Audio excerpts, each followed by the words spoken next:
morning, y'all. Welcome to another episode of How Many Tabs Are Open on Mr. Johnson's computer. It is grading time, so there's too many. 2, 4, 6, 8, 10, 12. 12 tabs. All right, so today's assignment builds off what you learned yesterday in your play posit. All right, so yesterday in your play posit, they talked about input outputs again.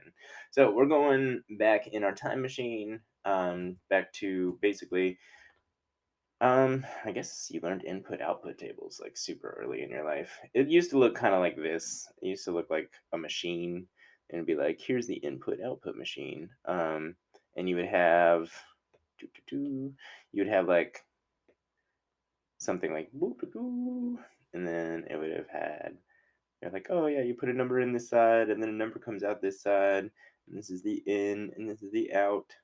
So like when you were in first grade, they're like, yeah, you put a 2 in here and it comes out a 4. If you put a 3 in here, it comes out 5. If you put a 4 in here, it comes out 6. So then you have to find the pattern, right? How does 2 turn into 4? 2 plus 2 is 4. How does 3 turn into 5? 3 plus 2 is 5. How does 4 turn into 6? 4 plus 2 is 6. So your rule is plus 2. Whatever you do to your input, you do to the output. Or whatever you do, the input makes the output. 2 plus 2 is 4. 3 plus 2 is 5. 4 plus 2 is 6. So this is what you were shown in like first grade, second grade. You're still going to use the same idea, except now you could not only have an adding rule, but you can also have a multiplying rule. So an adding rule is called an additive rule. If you are adding to your input to get your output, that's additive. A fun word, we've used it before, multiplicative. If you have multiplying as your rule, it's a multiplicative rule. All right. So let's say we can make a multiplicative table in a minute. Actually, let's just hold off for a second. All right. So the differences between what you did as a little kid and what you're doing now is your in has a specific name now. It's called X. Your out has a specific name now. It's called Y. All right.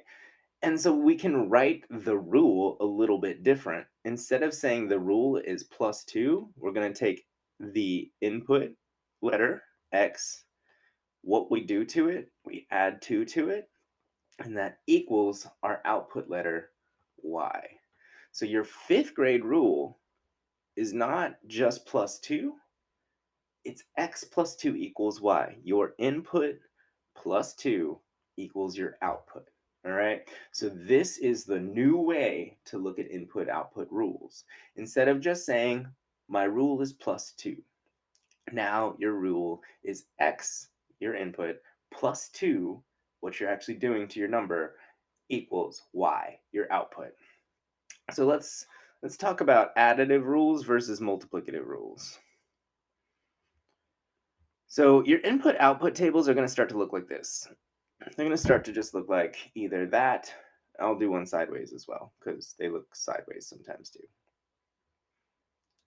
All right. Either way, what you need to know is your X is your original number, your starting number, and then you do something to it. You either add to it or multiply against it, and then you get your Y. So we're going to make an additive rule over here.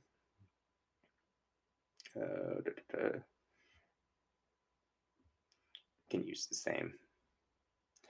All right. So, and then on this one, let's make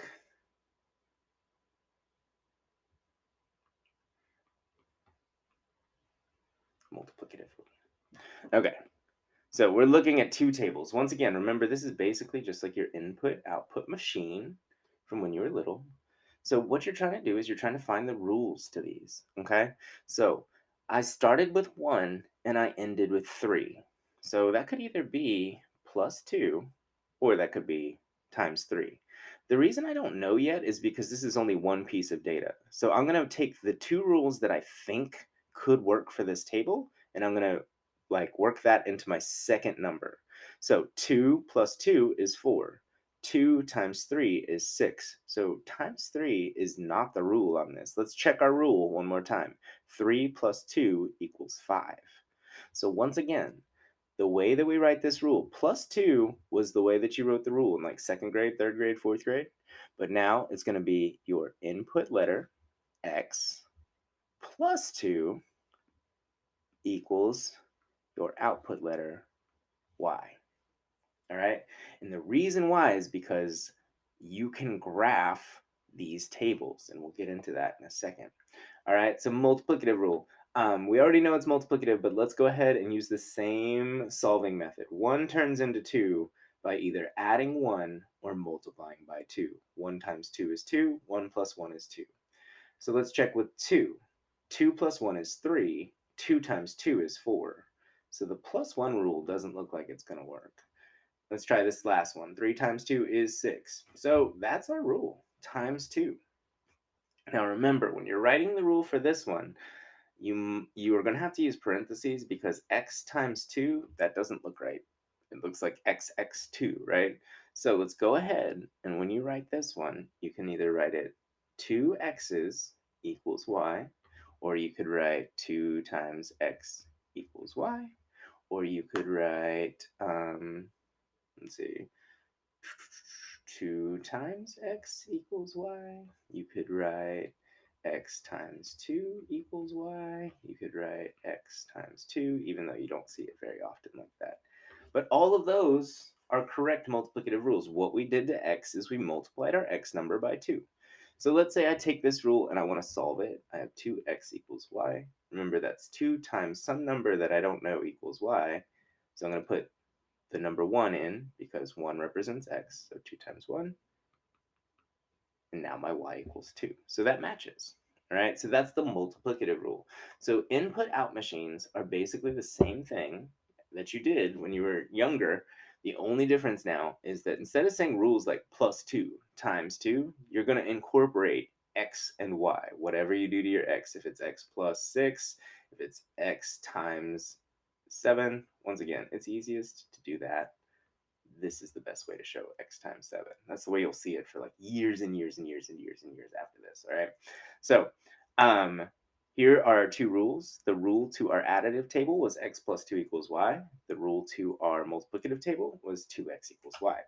Now, here's the thing. These tables get graphed, all right? And what I mean by that, let's go ahead and let's look at our table. I'll draw it sideways like they did. Okay, so we're going to look at the table, and what they have labeled is they have their x and their y column, or in this case, a row because it's sideways. So here's x, here's y. Their first set of data. When x was 0, y was 1 5/10. Second set of data. When x was 1, y was 2 5/10. Third set of data. When x was 3, y was 4 5/10. And then finally, when x was 9, it was, oops, I looked at that wrong. I think it was 10 5/10. Yeah, it's 10 5/10. All right, so first thing to notice here is they went in a very simple pattern at first with your inputs, 0, 1, 3, look like they skip count odds, but then they go all the way to 9. So it's just another way to check your work. So now we got to ask ourselves, how could you turn 0 into 1 5/10? Obviously, you could multiply times 1 5/10, or you could add 1 5/10 to 0 and get 1 5/10. So it's either times 1 5/10 or plus 1 5/10. The way we're going to figure that out is by looking at our second piece of data. So if we take 1 and we add 1 5/10, time for an emoji 0, then we get 2 5/10. So that matches our second set of data. Let's try with our third set of data. If we have 3, emoji 0, and we add 1 5/10, we get 4 5/10. So this does match. Our rule is plus 1 5/10. But our 5th grade rule is our input letter plus 1 5/10 equals our output letter. Now, here's where it gets interesting. This table matches your graph, all right? Remember, right here is 0, 0, your origin.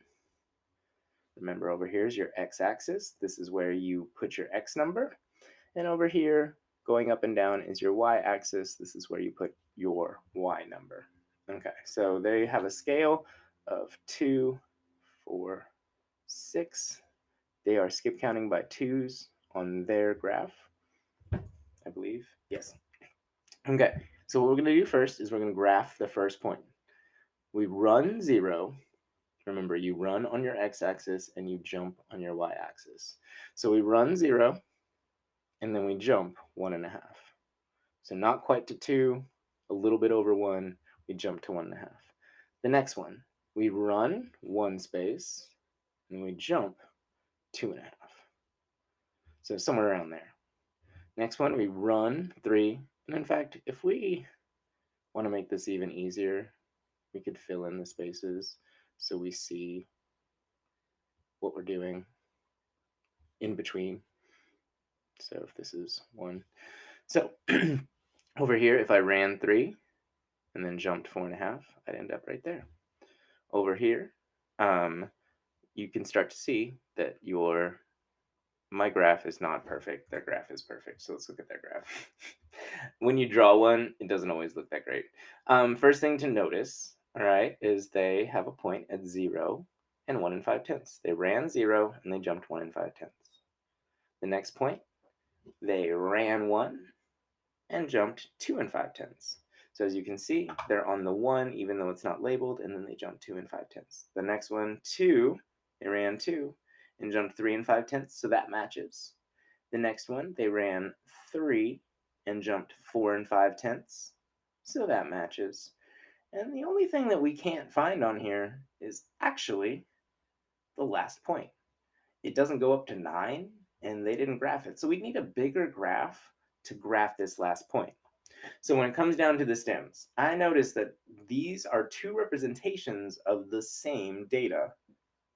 They are the same because 0 and 1, the coordinates 0 and 1 5/10 is represented. The coordinates 1 and 2 5/10 is represented. The coordinates 2 and 3 5/10 is represented. And the coordinates 3 and 4 5/10 is represented. They are different because our table has another data set. It has another coordinate. There's supposed to be a coordinate at 9 and 10 5/10. So your x is 9 on your x-axis, your y jump 10 5/10. Obviously, we don't have 9 on here, and we don't have 10 5/10 up here. So this graph has less data points than this table. The table has one more data point than the graph. That's why these are different. All right. And if you're watching this video, put that in as what's different, and then I'll know you watch the video. And then finally, what do you wonder? I think that with this, there can be plenty of wonderings. Like, can this table go on forever? How big can graphs get? Are we going to graph in the negative section? Why do we only start with the positive section? So just ask a question. Remember, all 4 stems get you credit. If you use 2 stems, it's not going to get you credit. It's the 4th 9 weeks. You've been doing this for a really long time. You've been doing this for like 27 weeks at least. So at this point, you should be able to use all 4 stems, especially since we're going over it in the video. So good luck with the activity. If you have any questions with your about anything, just ask your teachers. We'll be around. Yeah, I hope that you have success with this. And yeah, like and subscribe if you feel like it, all that stuff. And I'll talk to you later. Video 2 coming up, and I'll see you then. Bye.